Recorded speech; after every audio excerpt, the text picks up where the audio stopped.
Very good morning, students. Today again we will continue with our geography subject with the explanation, page number 35. In previous video I explained you about the oceans and climate, the same table. So again today I will explain you the same table. Now here the maximum temperature and minimum temperature and how we get the range of the temperature.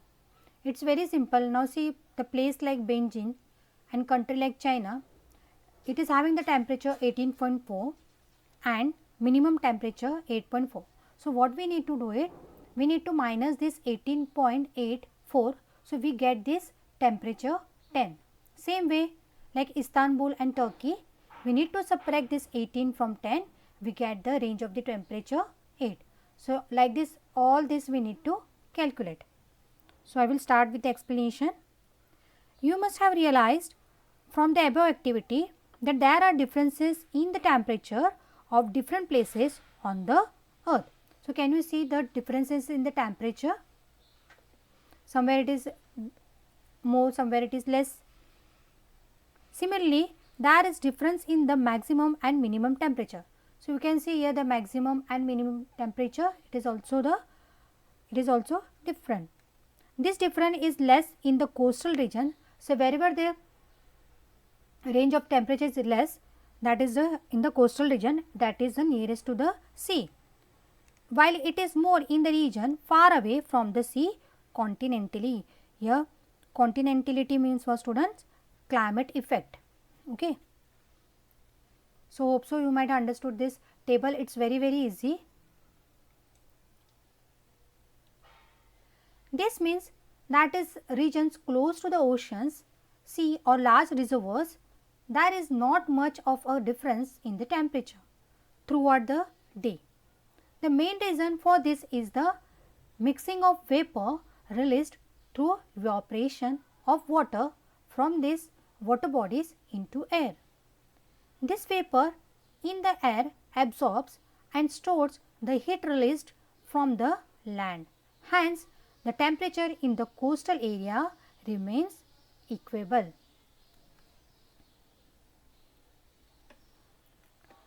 You have studied that the equatorial region receives, now see this is the equatorial region, it receives the perpendicular sun rays.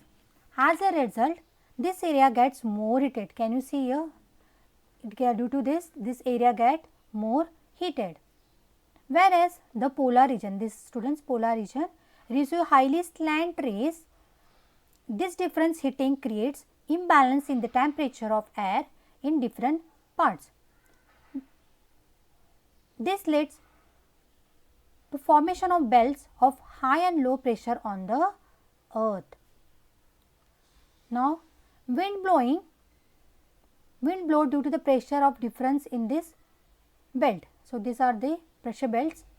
These winds are called as planetary winds. Now these winds move from the oceanic water, this is the oceanic water, in the form of currents. These currents are warm. I show you here. Now here these currents are warm towards cold region. Now here blue part, these are the warm cold currents, and these are the red one, these are the hot currents. This means ocean currents move from the equatorial, this is the equatorial part, move from the equatorial region to the uppermost, that is a polar region, somewhere here also, from the polar region and again from the polar region to the equatorial region. This led to the redistribution of heat on the earth. The cold currents moving towards the equatorial region make the temperature of the coastal area in that zone milder. Now these are the blue colors, can you see, these are the cold current, and whereas the warm current coming in the colder region, now these are the red color, these are the warm currents in the colder region cause temperature in the coastal areas to rise. We have seen this figure in 5.6 in the previous chapter also. Now, the ocean act as a controller of global temperature in two ways described above. Now, I will explain you with this help of this figure. The ocean have a vast expanse, therefore huge amount of water vapor. Now, can you see in this picture a huge amount of water vapor gets created and this process go on continuously. Can you see the arrows? This same process goes on continuously. From this vapor, these are the water vapors, the earth gets rainfall. Can you see here? The earth gets rainfall. Oceans are the source of rain. So, oceans are the source of rain. The rainwater flow through the rivers and stream and finally again go back to the oceans.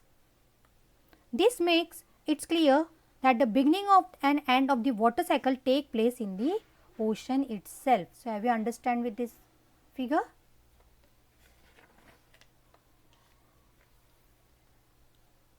Now, oceans and resources. We have seen earlier that we obtain salt fish, shells and other products from the oceans. Beside this, we get minerals like iron, lead, cobalt, sodium, manganese,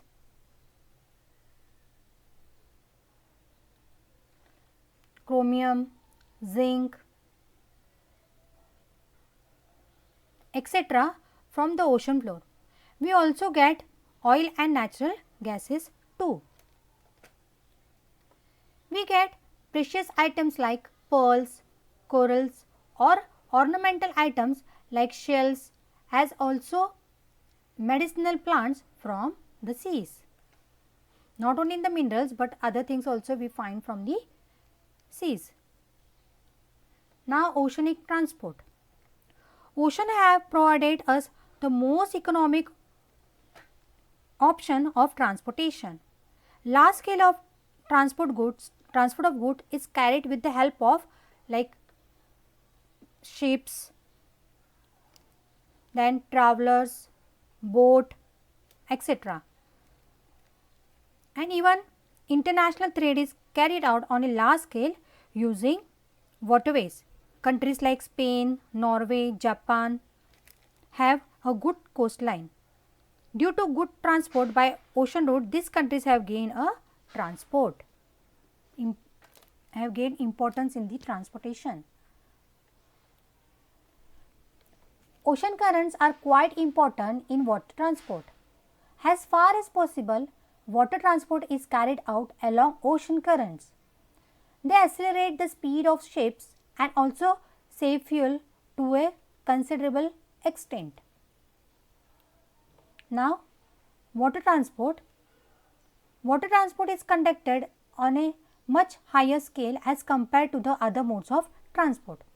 Hence, for transport of bulky materials like coal, crude oil, raw materials, metallic minerals, food grains, etc., water transport is given a preference.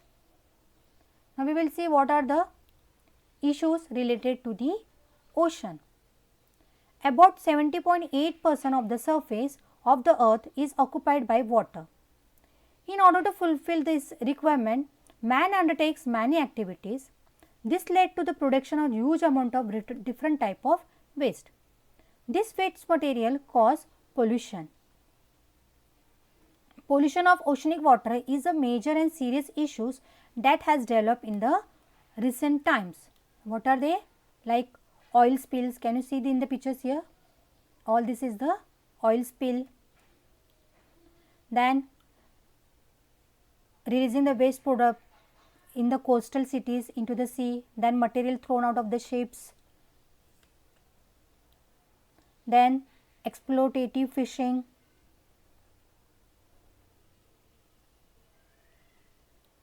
then cutting of mangrove forest in coastal areas, then disaster caused by the water mines. Can you see here? Disaster caused by water mines. Then sewage released by industries and cities. All these are the sewage.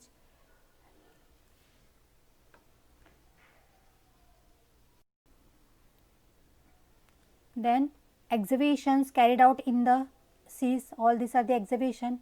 Now, all these things listed from above lead to the large scale pollution of oceanic waters. Some coastal regions are proving to be depth traps for aquatic animals.